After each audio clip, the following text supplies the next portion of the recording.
My name is Melinda Carlson. I am at SMU, so Southern Methodist University in Dallas, Texas, where I serve as Assistant Vice President for Student Affairs and Dean of Residence Life and Student Housing.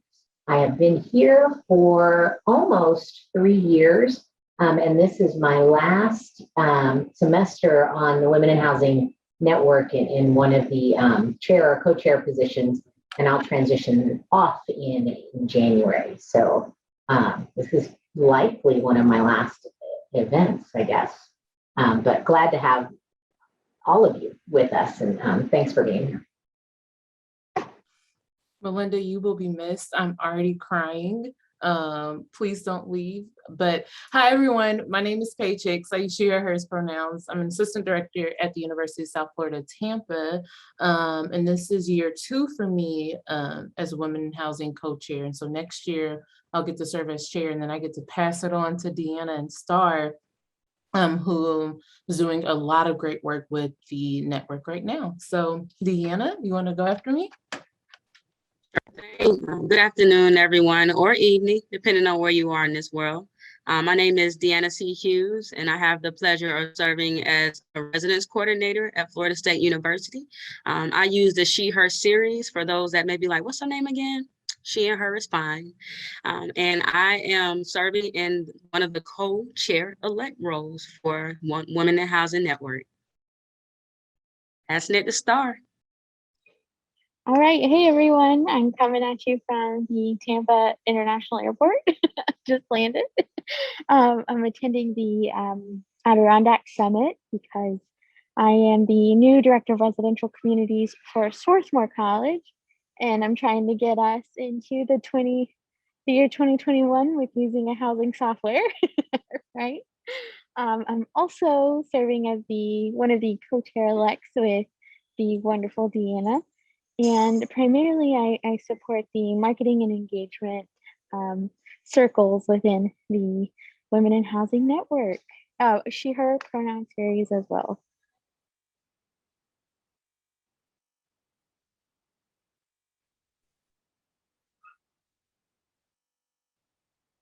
Ooh. So I wonder if we want to go to the slide maybe that just kind of tells folks a little bit about the subcommittees. Yeah, I think that's awesome. I can kick it off since I kind of alluded to it in my intro. So we have our work broken down into 3 arms or 3 areas of the network. One of the ones is engagement and communications. We produce the Talk About It YouTube video series where women in the network talk about something they're passionate about. We've got some really great videos coming out that feature folks talking about being parents in housing, folks talking about aging out of the foster system and then working in housing. So really great ways for people to share their stories. We also work on the I Make Campus Home media campaign that's also featured in the Walking Stick. We engage members via social media platforms, and we try to celebrate folks in our Facebook group and then in other circles. We like to shout out people's accomplishments and things that they're proud about. So we're typically the ones posting on our social media channels.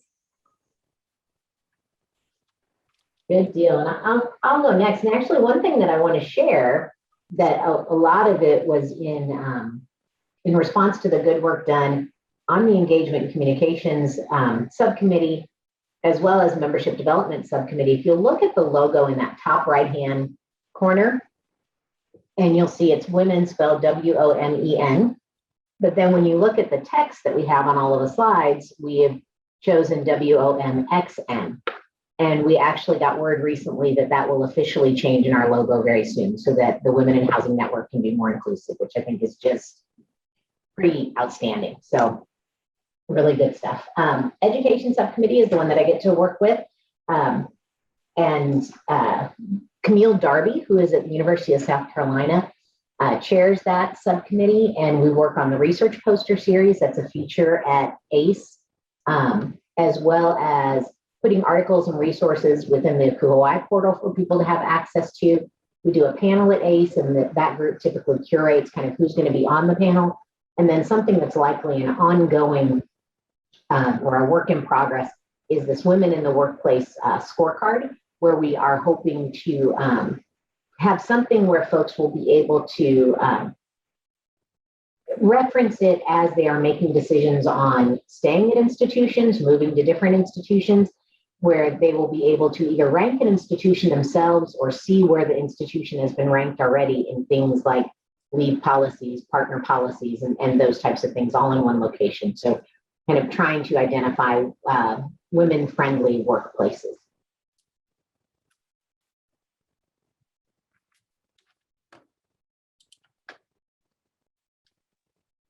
And I don't mind sharing a little bit about the Membership Development Subcommittee. So as you all can see, some of the things that we do and are looking to recruit more individuals to do, what I'm going to do is I'm sharing that is drop the plug from our subcommittee chair, Sierra Davis, because we are actively looking for more amazing folks who want to commit the time to work with us through identifying what are the topics, the areas of discussion or focus that women want to discuss in a roundtable setting. This month, we have a real talk roundtable coming that's going to be sort of the style of whatever's on your mind to share in the moment. So it's going to be informal so that we can have a very organic dialogue about the things that we are experiencing and the support that we are looking for from one another. But as the months continue to go on, we will love those who have the time, effort, and energy. If you don't, please share it out with others who may be willing. Something else that we are working on and having more so conversations around today is how to create that regional toolkit. So no matter where you are in the region, if you're looking for a resource or a program or an initiative, you know that you can go to the Women in Houses Network site, and it can maybe on our COI website and or in our social media places. Click on that link. Take what you need, drop in what you want to share that can continue to inform all of us women winning in what we love here as student affairs professionals. And last but definitely not least, we were able this semester to get our Mentor Mentee initiative off the ground. And it is a self-guided initiative. But what I'm going to do before we conclude our time together here is make sure to drop the link for those who are just now hearing about it. And for those who are like, I've been meaning to sign up to see how I can get engaged and to see who's all in that space. Please be sure to copy and save that link and share it out with others who may have been discussing needing and wanting to be a part of a mentorship experience to just be affirmed, share and exchange resources, have real talk, be motivated to go back and get that other degree, whatever it is that you want the experience to be. But that is where the Membership Development Subcommittee is. I definitely want to give a special shout out to Sierra Davis, Christy Shore, and Olivia, who's with a private partnership. Those three individuals are the rock stars that's currently helping to keep the ship moving in the right direction. But they're also looking forward to having others join along. Yeah, Paige, was there anything else you wanted to add or share? Nope, you hit it all. We go. I appreciate you.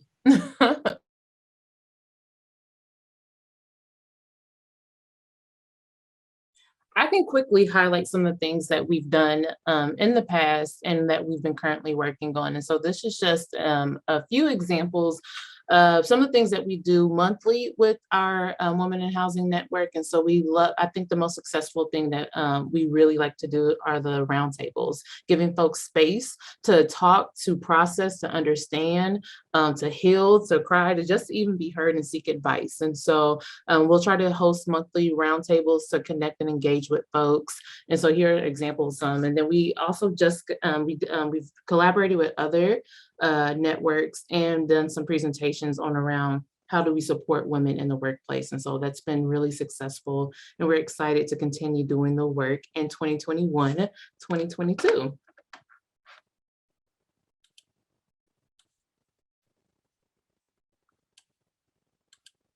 So if folks are interested in helping in joining a subcommittee and working with Melinda, Star, Deanna, and I, we definitely have some subcommittee opportunities available. We are always willing to share the work and also learn from other folks too, and want to get folks engaged. I think this month, the volunteer leadership application, I probably butchered the title, comes out, right? And so we want folks to really apply for the positions that we're in, so you're able to help cultivate another set of leaders and help women, and just not for the Women in Housing Network. I know the professionals of color and the LGBTQ network and others, it's all on the KUA website. We can drop the link in the chat. But it's a great way to get involved, meet other folks, network, and really develop a skill set and passion areas as well.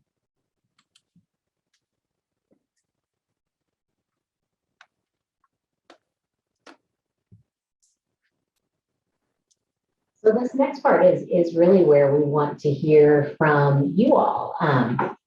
And so maybe if we can do a couple introductions maybe of folks that are here with us in the space, and then we can get into some of these questions or just start a dialogue around these questions. Would be really great. So whoever wants to go first can go first, and then can popcorn it to another person maybe that hasn't gone. That would be outstanding.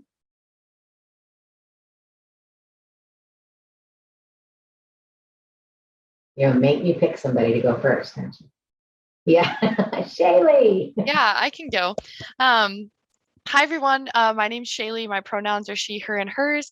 I am a second-year graduate student at the University of Iowa, and I am currently serving as the assistant hall coordinator for the honors community, honors building on campus. And I do a lot of work also with student athlete academic services. So nice to meet you all.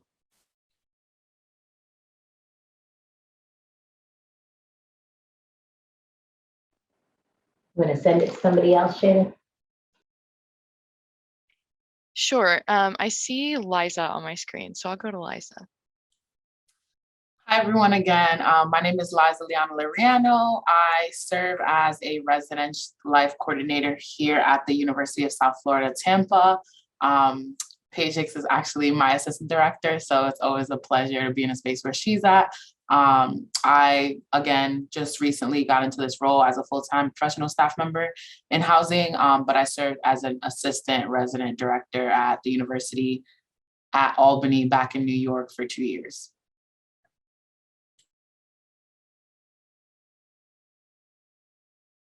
And I will go ahead and popcorn it over to, who's on my screen? Kelly.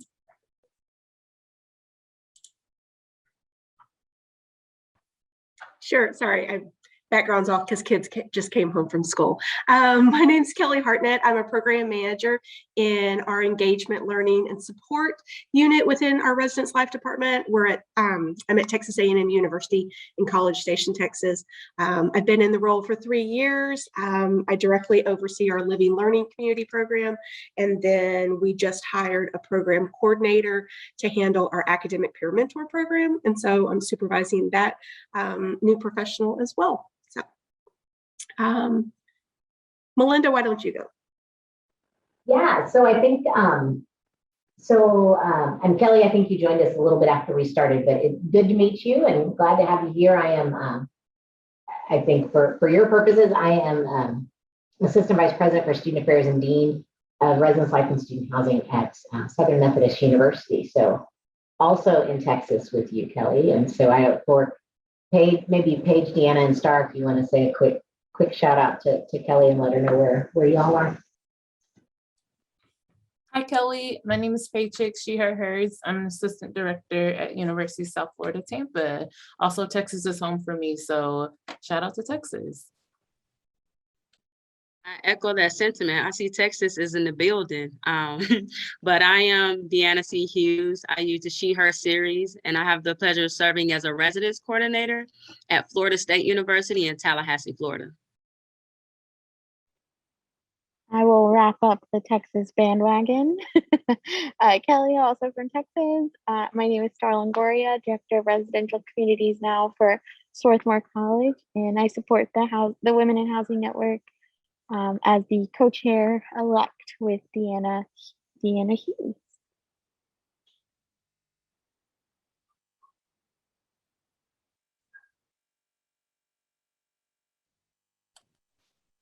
Well, thanks for resharing, team. I think one of the things I really, really love about the space that we get to have at the network meetings is that we're able to pick the brains of the folks that are sitting here.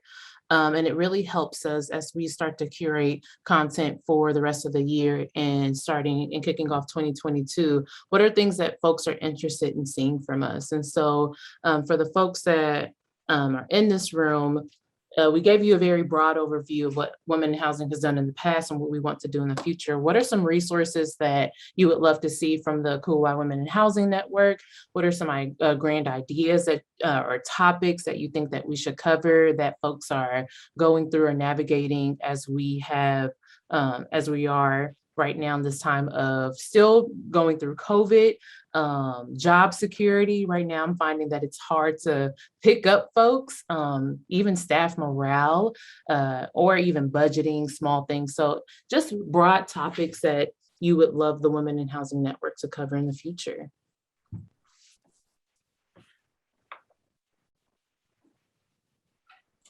I can kick it off. And so one thing that I would love, like just a space to talk about, is I guess kind of like a COVID professional, like going into like graduating from my master's degree, going into full-time professional for the first time and still kind of living through COVID. And so that transition between, and I guess that this would serve some of the grads that would be in the network, but like that transition from grad school and being a full-time grad student and being a part-time worker, but sometimes working a lot of hours into now a professional role. So that's something that I'm definitely looking to find a space just to talk about.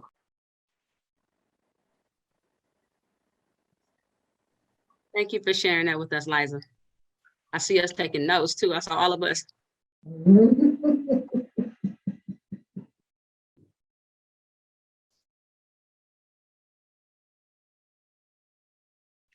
I suppose I would say similarly to that, and granted, I'm not super aware of like what resources there may already be, given that this is my second year in grad school.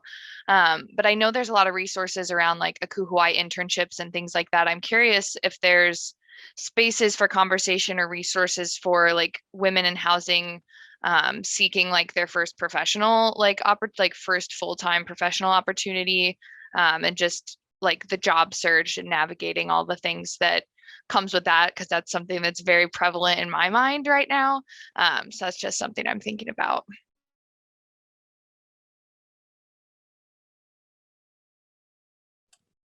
Thank you for sharing that. At a different roundtable, we had a couple of graduate students join us, and we took a lot of notes on how do we create roundtables, or what roundtables should we create that centers the voices of graduate students and their experiences, which kind of led us through the mentor-mentee that Deanna and her team's working on right now. And so definitely putting that note back down so we can make sure we center some of the things that you shared. We also have link up meetings where folks who have shared experiences within the network often connect. And we have a pretty thriving early or new professionals or folks who are even job searching that are connecting pretty regularly.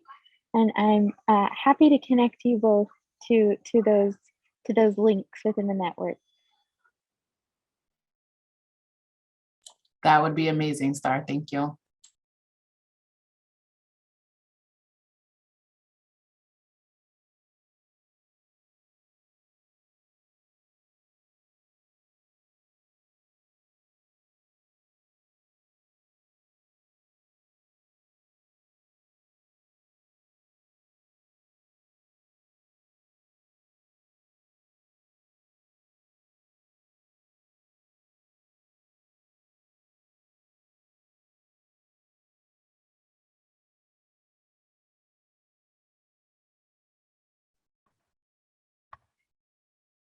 Okay, so I'll ask a question.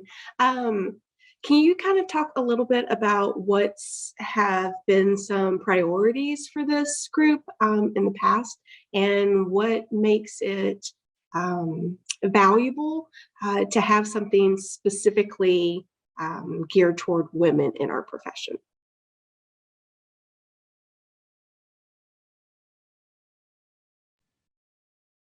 I don't mind jumping in to share from.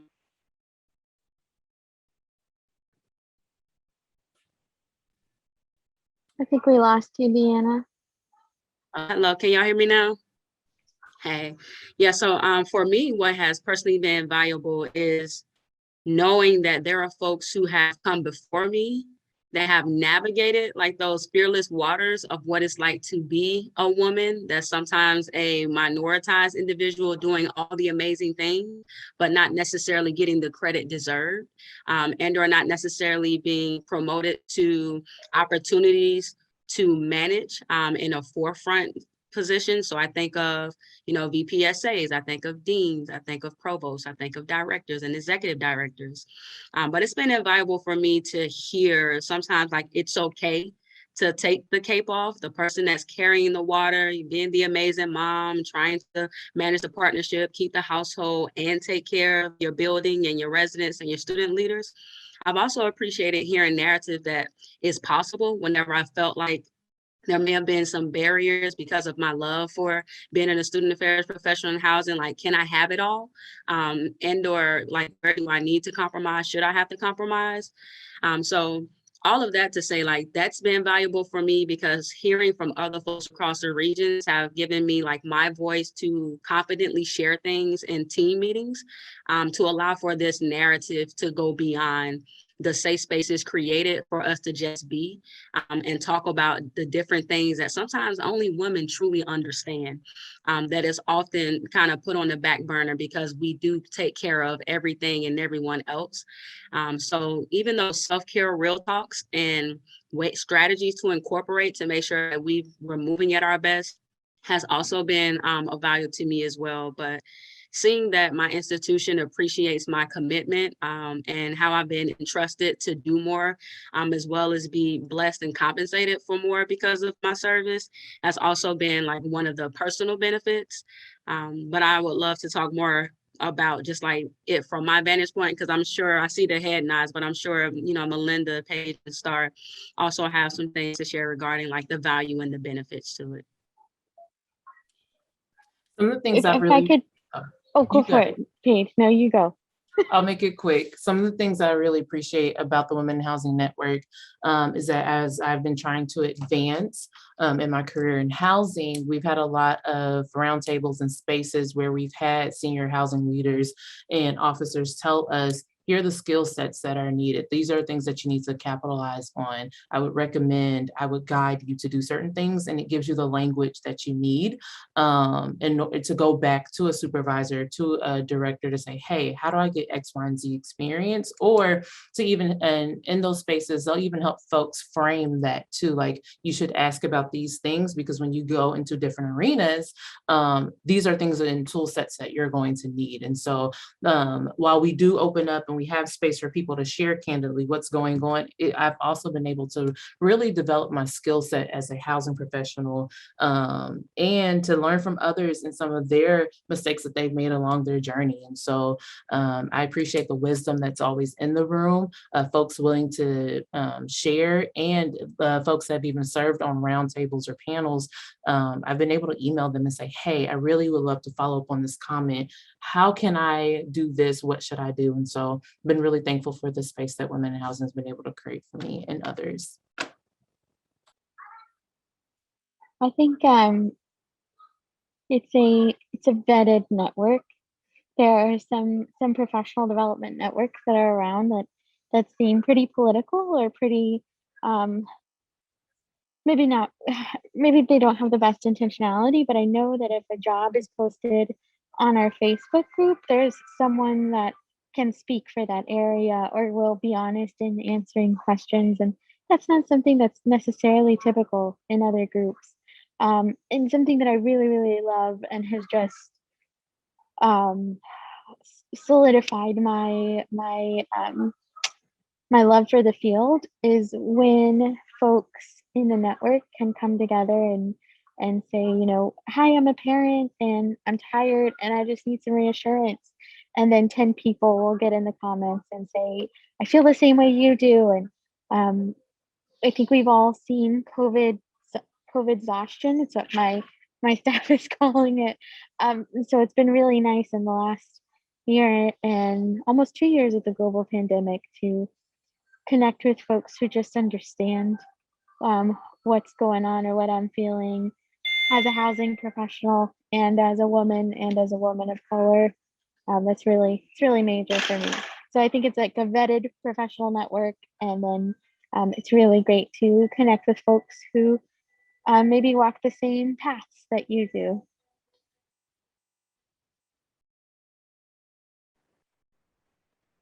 And I think my colleagues have said all there needs to be said about this. I mean, I have such a great respect for each of these women. That's, it's pretty amazing, the connections that you get to make and the leadership opportunities that you get to have that I think are incredibly helpful to our work and to our personhood, right? I think having those types of connections are so valuable.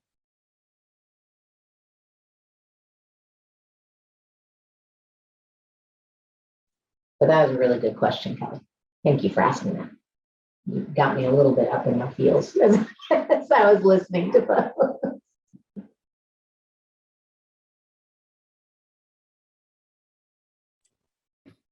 Well, team, if we don't have any more questions or things we want to unpack or ask in this moment, we can share our contact info. Cool. Well, and I'd like to reiterate, if I could, Paige, before we wrap it up, if there is something that you're looking for in a network that maybe we haven't offered yet, or we don't have, at least in the 2 years I've been involved in this, Paige and Melinda really allowed us to create what we want to see. And so if you're looking for a second year grad connection, maybe this is the space for you to help build that. So it's a great place to create what you want to see or what you need to see.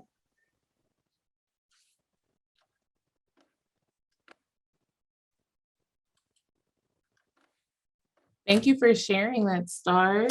For anybody who may be at the BizOps conference, we're going to be there too. And so we're going to hold a similar space to this, asking folks, what do they need? What would they love to see from the Women in Housing Network? We love to create content, but we also want to make sure that it's relevant and it's what the folks are asking for. And so we really love spaces like this so we can go back into one of our planning meetings. It's like, okay, how do we incorporate some of the things that we've heard from members into things that we're doing? So join us for the BizOps or join us for our next roundtable that will be in later October. But if you want to reach out to any of us, our contact info is on the screen. All of us can get you connected to the right subcommittee or network. And so if you want to help, there are great leadership opportunities. Folks from across the country have really gotten together to help us create a wonderful network where we're able to support folks. But thank you so much for coming. Deanna, Star, Melinda, and I can hang back. But if you don't need anything else, have a wonderful Women in Housing Wednesday. I tried with the pun.